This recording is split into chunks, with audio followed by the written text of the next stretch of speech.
So how important is it to understand money in order to get money? If we're looking at the psychology of money, there's money beliefs that people have that either sabotage their success or support their success. So let's break that down. Right, here's the first thing you have to realize. Time is not money. Wait, so how is time not money? I mean, if we know how to make money, but we don't know how to keep it, then we keep starting over. What's that next step they can take to start getting out of the shadow? If I just break it down really simply, you need 4 things. So a lot of people talk about how money is draining them of energy. Oh, for sure. Sometimes it's just like looking at the myths that are out there around money. Like money's the root of all evil, but people want more of it. So it leads them in this weird juxtaposition and dilemma. Or, this thought that dirty rich, filthy rich, stinking rich. And there's all this misnomer around money. If we're looking at the psychology of money, there's money beliefs that people have that either sabotage their success or support their success. It might be things they heard family say, friends. It might be things they read about or hear about in the media. It might be a circumstance that happened to them in the past where they felt vulnerable or exposed or made a mistake. There's a lot of baggage that goes along with money because some people see money as freedom. Some people see money as values. Some people see money as status. Some people see money as safety. Some people see money as evil. I mean, there's just all of this baggage going on in people's minds because it's left to interpretation. And when we're born, it's not like we get this amazing instruction manual. I was like, here you go. It's just like, if someone marries into money, there's all sorts of complexity there. If they win money with the lottery, even more damage. Yeah. If they earn it themselves, it might feel even completely different from there. And I'm thinking about it, if we want to drive, you have to take a class and get a license. And if we want to have a firearm, we take a class and we get a license. And if we want to rob people, we become a bank and get a license. Not just kidding on that third one. But yet money, a lot of the instruction manual we get come from people that don't always have our best interest in mind. It comes from marketing. It comes from separating ourselves from the money. It comes because we're not sure what to do, so we so-called trust the experts at our own expense. An issue with money is we often don't understand it. Right. So at the base level of it, how would you describe, what is money? Money is just a man-made efficient tool to exchange with one another. It's just something that we made up. Right, so we didn't have to barter. Hey, I'll give you 6 chickens for that goat, or a cow for your kid. I don't know. It's just bartering was super inefficient. Then we have money, but then there's all this complexity with money, right? So let's break that down. Okay, so what is money? First off, man-made, right? It's a representation of value. So it's not value itself. It's just a way that we store that value, right? It's okay, if I do something for someone, right? I do some type of activity and they can give me money in exchange for that activity. Yeah. It's a service, or maybe it's even a good or some type of experience. And so it's saying, hey, we're not bartering, so you give me that money in exchange for what I provide. And then I could always tap in and use that money at a future date for someone else to do something, right? So that's really efficient. So it's a storage system. Yeah. And the problem is money today, if we just kept it under the mattress, might be worth half as much 10 years from now. So it loses value over time. And because it loses value, that's why people invest, right? Because we want to increase money's value. We want it to grow over time. The problem is, a lot of people don't actually invest. They gamble. They put their money in places that they just don't understand. Yeah.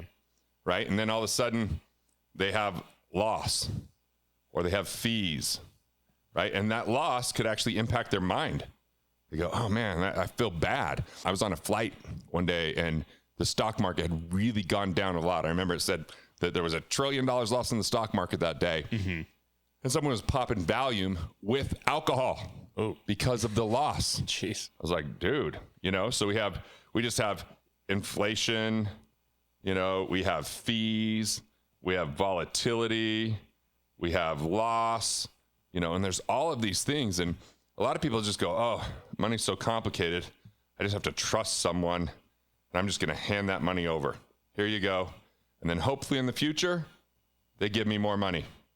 but most people don't know like where they're investing. And I would call that speculation. Yeah. Did you talk with that guy on the airplane at all? No. Okay. I was just like, I looked at him and he's like, rough day in the market. And I was like, cool. I'll put on my headset and I just started working. I was like, someone drinking alcohol and popping a volume. I'm like, okay, cool, man. Like, maybe the market's not your cup of tea. Yeah. So how important is it to understand money in order to get money? Well, it's imperative. It's a non-negotiable. Because if we know how to make money, right, but we don't know how to keep it, then we keep starting over. And so money's made. And if that money's just automatically spent, then we still have to go and earn it again. And that could be a lot of pressure. Yeah. That could be a lot of stress. So they're separate skill sets. So a person could learn how to earn money, but they may not be good at. Yeah, let's look at the different skill sets. Okay. There's three main: making money, keeping the money you make, and growing your money. These are really the three main factors. If I just break it down really simply, right? Yeah. And so making money is really a game of value creation. That's the key. How good are you at creating value? Money is a receipt. It's a byproduct. Money follows value. Money chases value. Yeah. Well, keeping money can be about efficiency. It could be about tracking. It could be about automation. It could be about, some people might budget to do that. Some people might just automatically pay themselves first. Some people might not do any of that. And therefore, they're just kind of living paycheck to paycheck. And there's a lot of times where there's just lifestyle creep, right? Money comes in and money gets spent. And that lifestyle creep means that they're constantly starting over. And the biggest issue here is what I call spending optimism. Hey, this month was great. I'm in sales. Next month's going to be better. Hey, this month was great in business. Next month is going to be better. But then, we just had a situation where we were just doing so well selling What Would the Rockefellers Do, running ads and getting back $1.20 for every dollar we spent on the ads because of book sales and course sales. And then Meta changed something. Yeah. All of a sudden we're at like 40, 50%. So if we're going, it's great. Let's keep spending more. Yeah. Then we put ourselves in stress. Bad time to buy your Lambo. Right. And sometimes people look at money as preservation. And this is a money persona I call the miser. And the miser is addicted to holding on to what they've got. It's what could they save, what could they scrimp, what could they delay, what could they defer, what they could they cut out. And their Bible of money is the millionaire next door. You can be a cheap millionaire. You could be a broke, miserable millionaire if you never spend money and all you do is hold on to it, save it, set it aside. Now there's others that play the game called accumulation. Mm-hmm. And this is someone that's probably got more like a diversified portfolio, and they're going to be more of a conservative. Right? They're going to invest for the future, but they try to do it as safely as possible. And they're willing to delay gratification. And that could be a good thing unless they never find a way to utilize it or enjoy it. Now, other people, it's all about status, Lambo, a nice house, showing what they've got, demonstrating their wealth. And the problem with that is they might be a striver and they think they could just work harder to make more money. I've been in that situation. I'll just make more. Until all of a sudden, I sell a business and making more isn't quite as easy as it was before, right? And then there's these other people, these high rollers. And high rollers play a game called opportunity. But the problem is they often cut corners and take on too much risk, which leads to short-lived riches. So these are the money personas: the miser, the conservative, the striver, and the high roller. And these are more like when people, their psychology here is one of scarcity. It's one of either, the miser and conservative, hold on to what I got, play not to lose, always on the defense. And then you got the people on the offense that are saying, I'm playing to win. That's the striver and the high roller. I'm just going for more and bigger, better, and one day, someday. But it's all coming from like, there's not enough. Yeah. It's all this belief that there's a zero-sum game or a finite pie, right? If this is the pie, like, hey, there's only so much to go around. I got to do whatever I can to compete to get a bigger slice. Yeah. Right? I want this slice. And that competition can, eliminate collaboration. Yeah. It could be an insatiable appetite. Well, and it creates anger, right? There's a lot of the, such and such billionaire, he's taking all the money. Yeah, kind those sons of bitches. Yeah. Taking all the money, more than their fair share. But if we go back to this rule or this philosophy that money is a store of value and that dollars actually follow value, right? They actually follow value. So the more value you can create, the more you can make. But making money and keeping money are two different skill sets. Yeah. There's been times in my life where I just focused so much on making money, but it was going right out the door. It was like, okay, I'm now going to buy this commercial building, and now we're going to put an amazing sound system in the commercial building, and I'm going to buy a Bentley, and, it was always like status, more and more and more, which, great. I was in my 20s, so I had the energy for it, but my wife's like, hey, what do we get you? When do we get to hang out with you? You're just always working. I was like, well, when I'm not working, I'm not making money. It was like that mindset. It was a scarcity mindset. It was subtle because we almost like cheer on people playing to win. Yeah, play to win. But what about today? What about life design? Yeah. What about enjoying and feeling like you've created your richest life along the way? Yeah. I mean, like, look at social media right now. Like, strivers have the biggest followings. I'll outwork you. I'll do more. I'll work 16-hour days. Look, I'll wear it like a badge. It's like, cool. That badge might come with a divorce. Yeah. It might come with, kids that feel neglected. Yeah. And look, you either pay now or you pay later. And you might pay big later because, man, talk about a way to destroy money. Divorce. Rehab. Yeah. Like there's a lot that comes with that. So those are all kind of like what I would call the shadow personas. Shadow personas come from scarcity. So the miser, the conservative, the striver, and the high roller. Those are the money personalities. Yep. Do you find when you hear people, giving advice of, hey, here's the money psychology or money philosophy that you should abide by, do you find it's just these different money personalities telling other money personalities that their way is better? Yeah, this is their perspective, their psychology. So a miser knows that nickels are worth more than 5 cents. If you just melt them down. No, and they're like, they'll spend 10 hours to save $10. Yeah. They don't value their time enough. And they're the ones that are likely to put cash in coffee cans or say, I'm going to put it in the mattress. And it's all about what they can eliminate and cut and budget, Who was a miser that you knew in your life? Oh, just like my whole family. Just me growing up. Yeah. Like it's like, the price of everything, but the value of nothing. And so there's almost no utility. Now, conservative's probably even more judgmental. Like, I know best for you. And I am allocating to my retirement plan and a diversified portfolio and index funds so I don't pay too much money. And one day I'm going to live a better life than everybody else by living a crappy one today. But they're more likely to invest money, where misers are more likely to hold on to that money. A striver, though, they're likely to really focus on how they can make money. How can I make more money? I'll just make more money. But they probably spend a lot more money.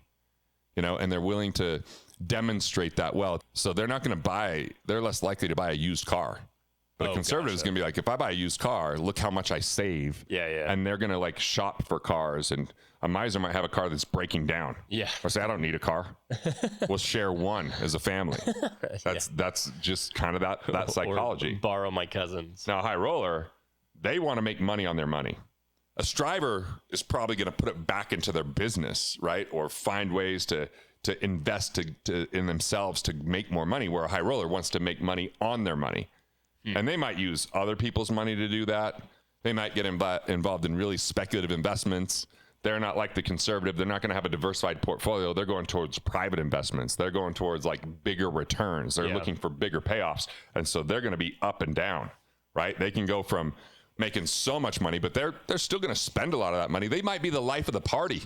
They might be so much fun to be around because they're like, hey, You got to be, you come roll with me. Yeah, drinks. I might not be able to afford this plane, but hey, I'm gonna pay for it anyway. You know. Okay. But a high roller also rent an Airbnb and pretend it's their home. They'll rent a car and pretend it's theirs. So right? what's that? Like difference? a striver really like takes that pride of like, I earned this. I did this. Gotcha. A high roller doesn't care. High rollers like they like to earn it, but they're like they're cool if they'll pretend.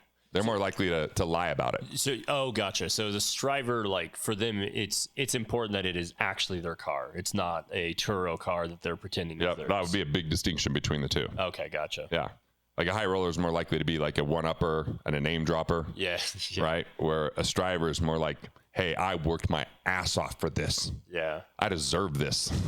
You know, high roller's like, cool. I just made so much money on this one investment, but then they blow it on the next one. Mm-hmm. They're not really great with due diligence. You know, they tell big stories and they bring other people along for that ride. Gotcha. Now that's if they're stuck in scarcity. Okay, so that's right? that's the negative side to it. Right, and that scarcity is really problematic because it creates risk. You know, on the conservative and the high roller, it's going to create a ceiling. There's only so much that they could do. On the striver and high roller, you know, they're more likely to part with their money, thinking that they're going to have a lot more in the future because they're parting with the money. Yeah. Right. So play not to lose is the miser and conservative. Play to win is the high roller and the striver. And a lot of people just feel like play to win is the game. We're playing to win. And I get it because you've watched those sports teams that, you know, they go through and they're winning. And then at the end, they're like, oh, prevent defense. And then all of a sudden the other team starts coming back because they're playing not to lose. Where play to win, they might be reckless, you know, and they might make major mistakes. And it's like, oh, crap. Like they just were like, you know, they didn't take the time to think it all the way through because they're just so busy hustling and grinding and working. And it's not high leverage. It's just, you know, high risk for the high roller. Yeah. And it's just a tremendous amount of work for the striver. And they both, like the high roller and striver, aren't really enjoying the process. Mm-hmm. They're just like, hey, I've got to find a way to have more. Break down a little bit the playing to win component. Okay. Play to win. Always about the future. The mantra is more and bigger and even better and faster, right? That's kind of like they will give up today for the potential of a better tomorrow. Gotcha. So what's wrong with the playing to win? Play to win is insatiable. It's always a moving target. So they think if I only get here, then I'll be happy. But they get there and they find out someone's got more. So they just have a new target. And then they get there and there's a new target. And it's always like more, comparison, jealousy, you know, all that kind of stuff. It's what about being present? What about enjoying the process? What about enjoying your life and the life design? And they like just will expend every amount of energy to get what they want, but they don't really know what they want because it's more. What is more? Mm-hmm. Like, how do you get more? When do you go, man, this is great? So when you're not playing to win, what's the opposite of it? Win, then play. So what does this mean? Well, first off, you create a life you don't want to retire from.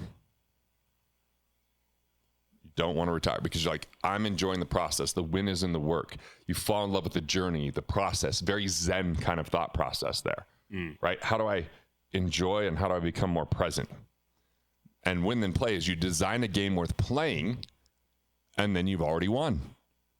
Okay. You've designed the game and you enjoy the process along the way. So what would be an example? Because it's kind of a hard concept to understand. Like how can I win it before I've even started to play? I'm like, all right, I want to do comedy. Uh-huh. And I just love comedy. So even if I go and I have a good comedy set, I just enjoy that night. I enjoy writing the joke. Gotcha. So regardless I'm not going like, ooh, when I have a comedy special that hits Netflix or Amazon Prime, then I'll be happy. Gotcha. So it's kind of the expectation of it. Yeah, it's the process more than the outcome. Gotcha. So the fact that you're doing it, you're going to enjoy it regardless. Right. You fall in love with the process. Gotcha. Right. And that you've already won. Like I designed the game worth playing and I've already won. Now, it's not just about the outcome. I think a lot of people would argue that, doing the things that you enjoy often doesn't lead to financial success. Well, yeah, because sometimes it's just a hobby. And maybe that hobby doesn't lead to any money, but you enjoy it. Maybe it's time with your family, and maybe that doesn't lead to money, but you just enjoy it. Maybe it's getting fit. Maybe it indirectly leads to money, but again, you're just doing it because you want, it's what you want to do. Yeah. It's like when I first started doing YouTube, it was a play to win strategy. Oh, we want more subscribers, more views, even if it wasn't the things I want to do or talk about. Yeah. It's like, no, what if I had fewer views, but I really enjoyed that process? Yeah. What if it was like, this is who I am and this is what I could dedicate my time to, instead of, the dopamine hit of someone commented, someone liked it, right? But the more I fall in love with that process, the more I enjoy it, the more energy I have for it, the more it's the actual process that I fall in love with. Yeah. The win is in the work. A lot of people are here because, they want to get out of the 9 to 5, or they're living paycheck to paycheck. Right. Sometimes that seems like the win then play model is a luxury and not something they can have. Right. Here's the first thing you have to realize. Time is not money. You hear that all the time. Time is money. Time is money. Well, if that's our belief, then it's always measured in profit,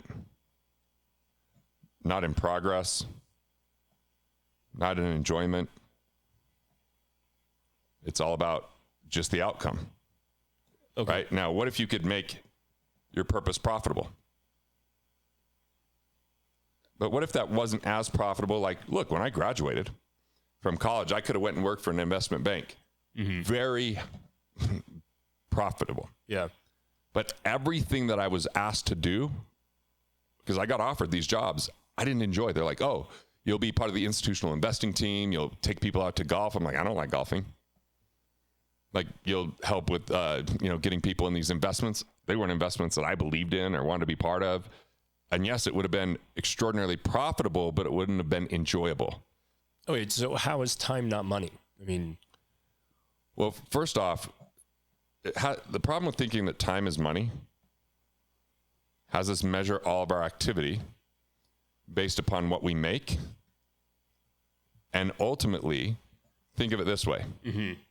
If I'm in a striver mode, which I have been many times in my life, I erroneously think it's what I can produce. It's about me. Gotcha. Right? And so then I come up with these goals. I want to hit these goals. And now those goals are more about me than they are about we. It's solely dependent on you. Right. For the outcome. And so a fundamental shift for me was to say, what if I just build a team that I love? Right? That just love working with them. I enjoy my time with them. And what if I invest into the team? Money, energy, and time. Then there's times where I'm making money when I'm not even around. And sometimes I make even more money by not being around. Look, Weston, when I went to Italy for 63 days, I had 18 months to prepare.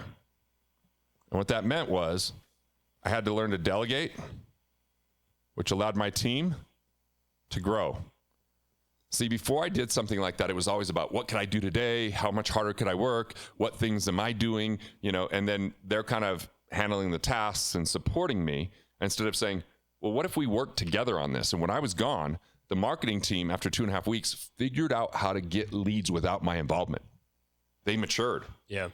And so there were times that year I went to Italy in 2017 was the most money I made up until that time in any given year. Gotcha. And you weren't trading your time for money. No, I wasn't. Because here's the thing. When my business partners died, I put more time than ever and I made less money because it was just like I was exhausted. I didn't focus on my life design. I had limited energy because I was exhausting myself. Yeah. I gained 25 pounds. I couldn't make simple decisions. And so the problem with all of that is, yes, I put extraordinary effort out and I remember I went to San Diego early on in my career and I didn't have a big team at this time. And the whole time I was in San Diego with my 1-year-old son and my wife, I kept thinking, man, I'm not making money and time is money. And so the whole time we're at the zoo, the whole time we're at Legoland, the whole time we're doing all this kind of stuff, I'm thinking about what I'm not producing because I was too selfish to actually have other people support me. And some people don't do that because of fear, right? They know if they do the work, they save the money. So if they mow the lawn, if they clean the house, if they, handle all the things in the business, their customer service, their sales, their marketing, yeah, it's a one-man band. And they might have a few people supporting them, but those people aren't able to grow themselves. They're not able to mature. They're not able to have additional responsibility. And so if we think that it's just the amount of time that we spend, then we think that money is a game of effort, not a game of value.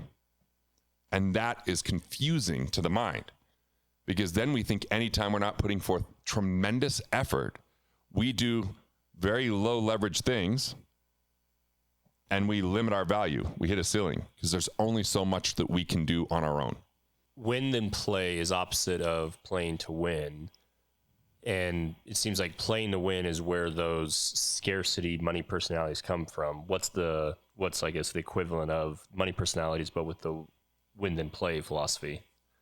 Okay, so the miser, if they play a different game, they become a mindful manager.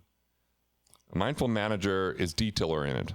They're efficient. They're great at improving things. They're good at reducing waste. But see, if someone's in a miser mindset, they look at their own budget. How much can I save? What can I eliminate? What could I cut out? That is extraordinarily finite. There's only so much you can do that way.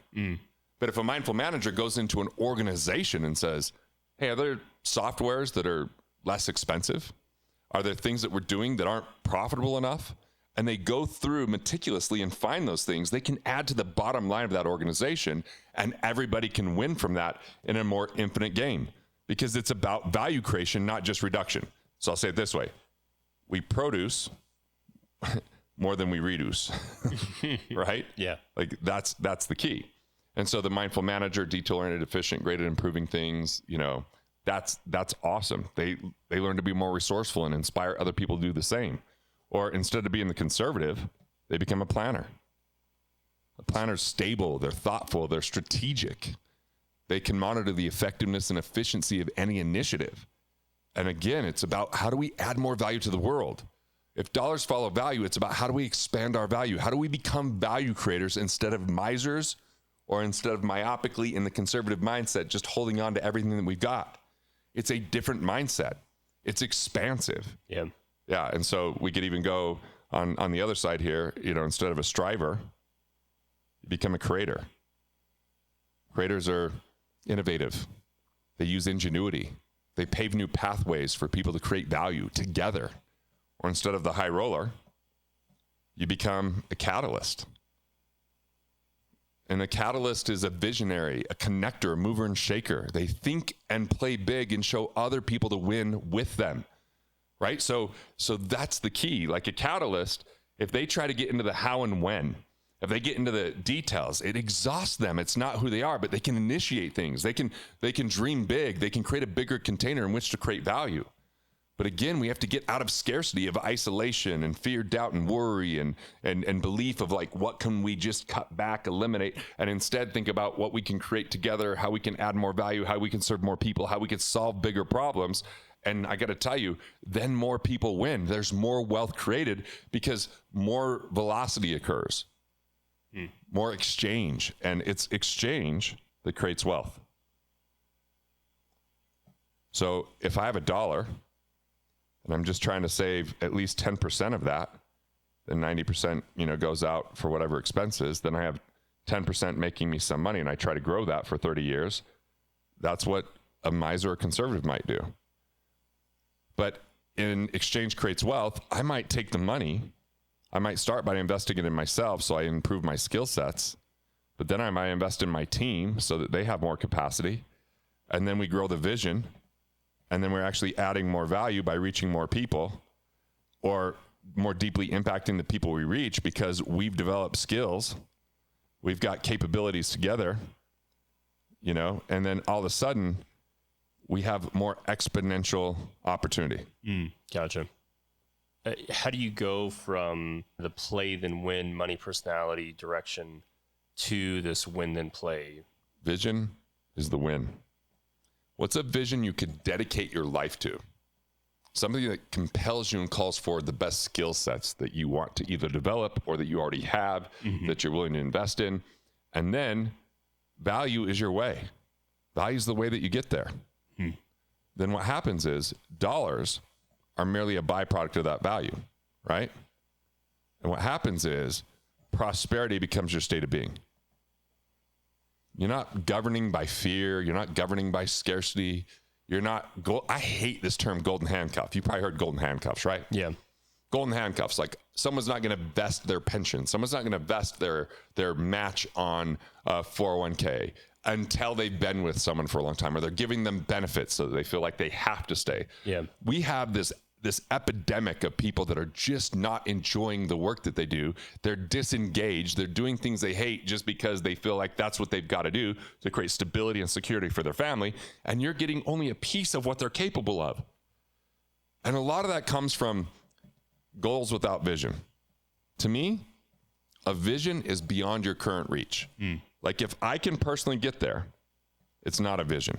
If I could do it on my own, it's not a vision. If I could do it on my own, that's a goal. I'm not saying goals are bad. I'm just saying, like, if the goal is I'll do things I hate along that road just to get the goal. Here's the issue with some goals. A lot of times those goals are money oriented. Yeah. And they're not taking into consideration service or the customer. Gotcha. Let me give you a perfect example. Yeah. When a company goes public, they only have a fiduciary responsibility to one category of people, and that's their shareholders, not their employees, not their customers. Now, through the invisible hand, through, like, if you're terrible with your customers, they're not going to stick around, and competition's going to come in and do a better job. So there is some, like, natural forces there, but ultimately, I look at it this way. Okay, let's just say this is the pyramid here of value. Okay. Like, if I'm creating something, I've got to make sure it works for me and it works for my team and then the customer. You've probably heard the customer's always right. I don't believe that. I think if we go the customer's always right, then sometimes we treat our team poorly and we do things we hate. And so you don't have to serve every customer out there. You get to say, do you align with our values? Is it something that, like, and if we don't, that's okay for you to go somewhere else. But if we let them determine everything, then we might end up doing things that we don't want to do, and we end up sacrificing because we think that's the only path to profit. We sacrifice our time, we sacrifice our health. And look, I get it. If sacrifice were to mean I'm giving up something lesser for something more, great. But sometimes what it means is I'm sacrificing what's so important to me. My own relationship to God, my relationship to my family, my health, all because I want more. And I think the only way to more is giving more time, working harder, grinding, saving more, whatever it is. Like, more is not a good destination because it's always on the horizon. It's always on the move. It's insatiable. So you mentioned prosperity. If you are living paycheck to paycheck, or you're starting a new business endeavor and things are tight, it seems impossible to feel prosperity in those moments. First off, prosperity is a perspective. It's a state of being. It's a mindset. And if we say, I'll feel prosperous when I have a certain amount of money in my bank account, the problem is, how do we know if that's not a moving target? So I did this program called Landmark back in the day, and they had this notion of, too many people go, once I have this, then I'll do these things, and then I'll be happy. And this is the exact opposite of flow. This is what I would call force. Hey, once I have $1 million, then I'm going to stop doing this and start doing that. And then I'm going to be wealthy. Well, look, the key is you got to start with B. Remember, you told me you listened to Robert Rodriguez with Joe Rogan, right? Mm-hmm. And he had this philosophy that's more be, do, have. Yeah. Right? He just decided he was out of shape a lot and hated working out. He goes, no, I'm an athlete. I am. Well, what do athletes do? right? Well, then he started to work out. Then he had better health. So it's like you own it. You declare it. You state it. There's that interesting line between lying to yourself to get like the affirmations, but the way that you've gone about stuff and how Rodriguez was talking about it, it didn't seem like that. What's the difference? You know, when I was like, I'm a comedian. Yeah. What do comedians do? They write jokes. They perform. And so you were with me. We turned my basement into a comedy club. I had people come over from 5 to 6 every day. I rehearsed. I got up every morning. I wrote jokes. Like, gotcha. So it's the action associated with it. Yeah, it's not saying I'll be a comedian once I have a special. Yeah. It's like I'm a comedian and I do these things because I'm a comedian. I do the things that comedians do. And then do. the byproduct is the result because of what I've declared, what I've claimed, and what I've done. I got on stage once and said, I am going to turn Killing Sacred Cows into a New York Times bestseller. And by declaring it, by owning it, by calling my shot, the magic was I became resourceful. Someone walked up to me and said, are you serious about that? And I said, yes. He said, all right, I'm going to help you. And he found me a team. And then I hired that team so I could gain the knowledge of what it would take. And I started to immediately do the work. Every day, I was making calls to people that I thought would buy bulks of books, and I would do things for them to buy those books before it was even out.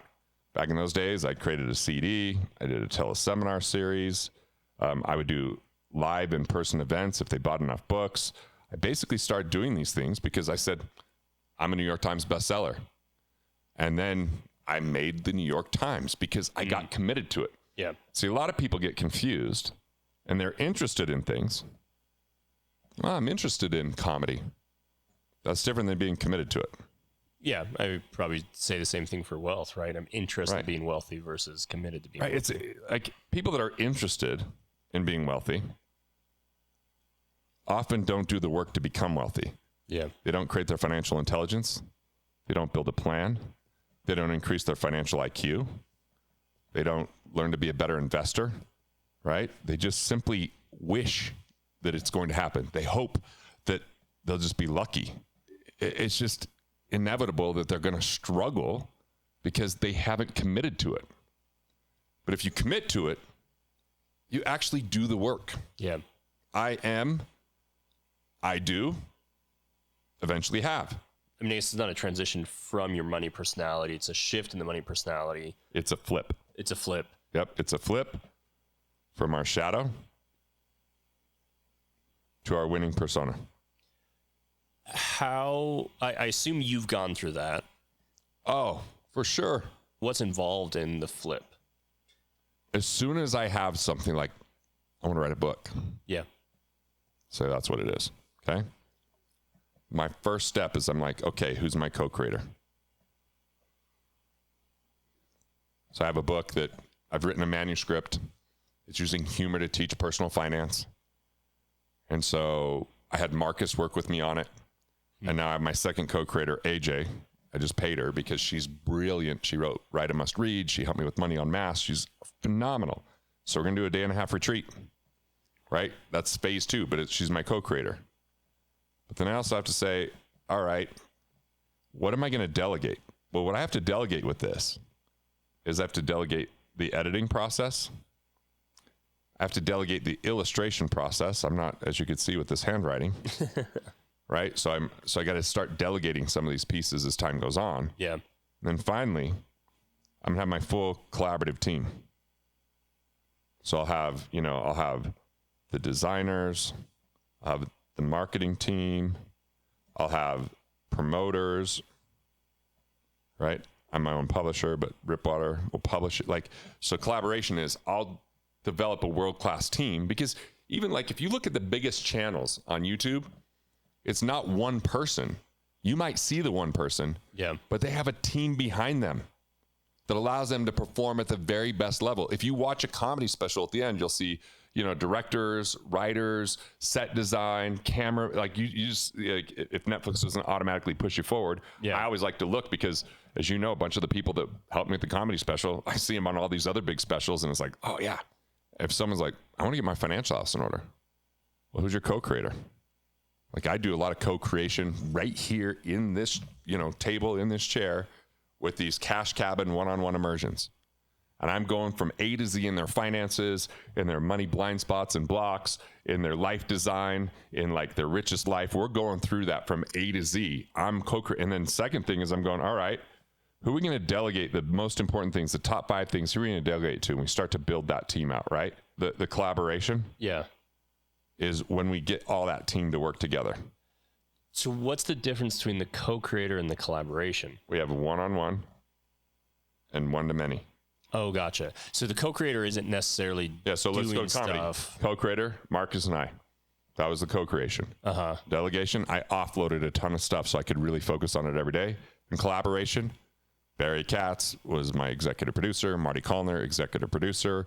Then all of a sudden we have, Marcus Rayboy, the director, and then we have Simon, the lighting guy, and then we have Tom Lenz, the set designer, and then we have, we build an entire team so that I'm on stage completely focused and present while everyone else makes it look beautiful. And then I have the editing team, that I go meet with them, and Marty helped me with that. And again, he brought us in, an Emmy-winning, editor that had done specials for Chris Rock, had done specials for. It was like, he won an Emmy with Justin Timberlake. It's like, man, I just leveraged those skill sets. But co-creation was how I got started. I get off stage after telling some jokes when I was giving a speech, and I called Marcus, "Can you be at my office tomorrow?" He's like, "Why?" I'm like, "I want to do an open mic, and I have some ideas. I want to work them out with you." Now I've got accountability. Now I've got a support.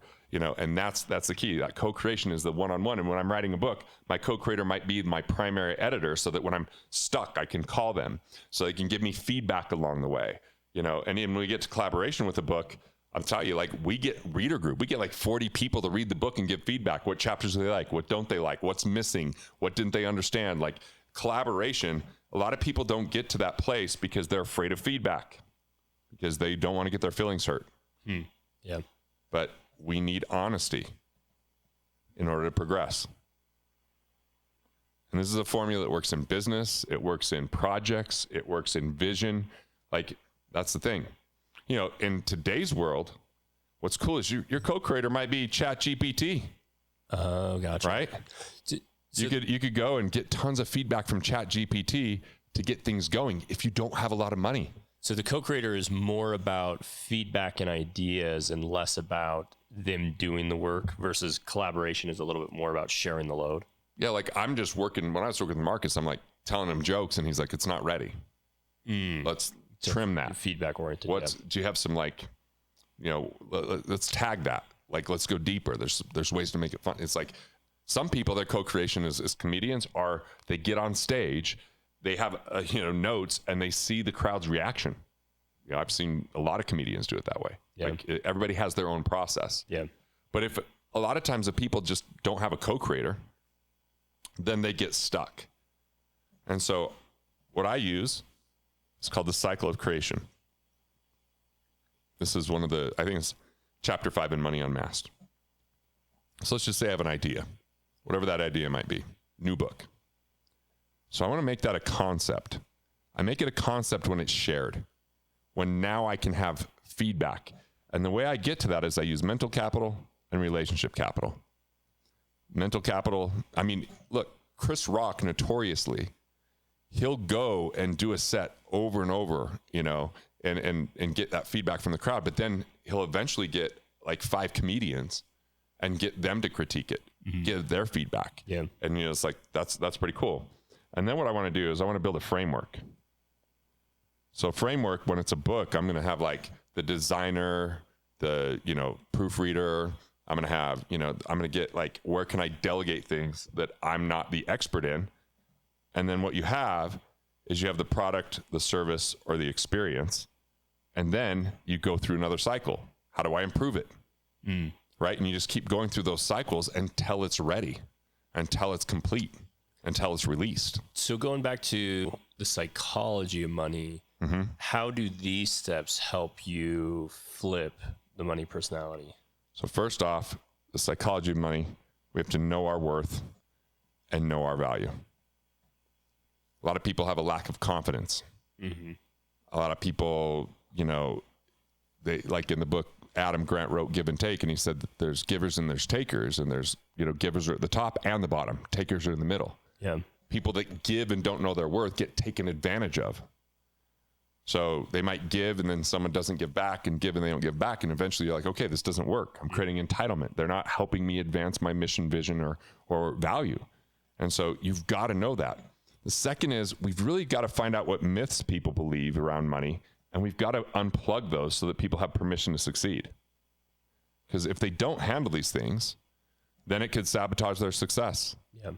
And these are like the elusive obvious. They're like indoctrinated with us so often. And until we see differently, we're viewing it through the myth, and we get all the evidence that that's just the way that it is. That it takes money to make money, and a penny saved is a penny earned, and you're in it for the long haul, and high risk equals high return, and there's a finite pie. All of these belief systems create limiting parameters where we can't get beyond those unless we see past it, and then it can help us to have a more clear vision, it be more expansive, be value creators instead of Scrooge, right? So once we've identified the myths, once we know our worth, once we know our, once we see our value, then we just see money as a byproduct. Like, one of my beliefs is money comes easily and quickly when I create value. Some people think you have to work hard for money, but hard work with a limiting philosophy will limit your results or create bankruptcy or lead to frustration, exhaustion, or a belief that time is money, or that money is the root of all evil, or going back to all these things that can eliminate them being prosperous. For someone who is stuck in their money personality, what's that next step they could take to start getting out of the shadow? So anywhere where you're isolated with less than ideal results, you need 4 things. The first thing is a mentor. Look, man, the best athletes in the world have people that work with them. Yeah. The second thing is, see, mentors ask us questions we don't know how to ask ourselves to find the answers we have within. But then a coach tells us, if you know what you want, here's the path to get there. One of my good friends, Dan Martell, got super fit. Yeah. So I was like, cool, man. Like, love what you're doing. Mentor me. He's like, yeah, man, it's a mindset. Change your identity, create your mantras, like ask me what I really wanted. And then he brought in Alan as a coach. He's like, you eat these foods, you do these workouts, you get results, right? But the thing we needed was systems and tools to reinforce it. So I had this, app called Trainerize. It had my meal plan in it. It had my workout plan. It told me what rest to do. It's like the systems and tools are there. But the fourth thing is we need accountability. Now I find one of the best ways to get accountability is you put money into it. We pay attention to that which we pay for. I could give things for free and people might never use them, and it could be transformative for their life. But once they pay, they start paying attention. And these 4 things are critical if you want to get results. Look, there's people that have coaches that couldn't beat them at the sport that they're coaching them in, but it's an outside perspective. Yeah. And the reality is, it really comes down to our investor DNA. But to really dial in our investor DNA, we have to remove those myths. We have to find out where we have dilemmas. I just spelled that wrong. Dilemma, right? Dilemmas are where we feel like we're damned if we do, damned if we don't. Yeah. Like, oh, well, if money's the root of all evil, and I know like the love of money is the root of all evil is what it actually states in the Bible. And when I hear that, I hear about people that love money and use people, right? But if we flip that and say, well, what if you love people and use money? That could be a great thing, because money is a way that we store value when we've created something for someone, so that we could then tap into someone else's gifts and abilities that can serve us and allow us to have a bigger vision, or allow us to have a greater impact, or allow us to serve people. Like, money wouldn't be evil there. It would just simply be a tool to tap into other people's gifts so that we could do something. Whether it's enjoy it, whether it's grow it, whether it's support other people with it. And I've just had people that have, said things like, look, yeah, I used to drive a Bentley. I'm not really a car guy. So I got this Bentley and thinking, oh, this will be cool because it'll help us get clients. And teenage boys were impressed. Yeah. When I took it to my hometown, people were like, what's wrong with your Chrysler 300? They don't know what the hell a Bentley is. They don't care, But I remember, the payment I had for that was like $3,000. And I had someone that said, well, don't you feel guilty for not just giving that money to charity? Well, this is the thing of the finite pie. If people believe in a finite pie, there's only so much money to go around. They think if 3K is going to a Bentley, that's 3K that can't go to charity. But the way that money actually works is if I'm putting money into myself, if I'm putting money into my team, if I'm putting money into a way to give more impact, right? I'm serving more people, solving bigger problems. I might take part of that money and just enjoy it. And because I enjoy it, I might have more energy. And because I have more energy, I might have the life design that I want. And because I can make more money potentially, it doesn't mean that I can't give to charity. I mean, you see some of the wealthiest people in the world give the most to charity because they have an abundance of money. They come from a more abundant mindset. People that believe in the finite pie think if they give any of it away, that there's less for them. And that's scarcity. And it's a matter of finding out our programming, finding out where we have limitations or false beliefs. And the question I always like to ask is, how does that serving you? How's that working for you? Is it working or not? That's the question. I get that some people have a tough lot in life. Yeah. Where they're born, the circumstances they're born into, the people that they meet that might have been shysters or that took from them. And, that could create this disdain or this anger towards people with money. But I think that money, where some people believe that money is evidence of deception or coercion, right? I believe that money is evidence of value. And so, yes, there are assholes out there that make money through being bullies. Yeah. That make money through fraud. Absolutely. It's the exception to the rule, not actually the rule. Gotcha. They're just the more public ones that we see. So if we look at just a healthy psychology, is profit is evidence of value creation instead of profit is evidence of deception and coercion, that moves us to more abundance, allows us to be more giving, allows us to be more free, allows us to invest in ourselves and others, allows us to feel more prosperity. But if we think that it's finite, it's limited, that it's hard to get, you got to hold on to what you got, that can lead us to be competitive instead of collaborative.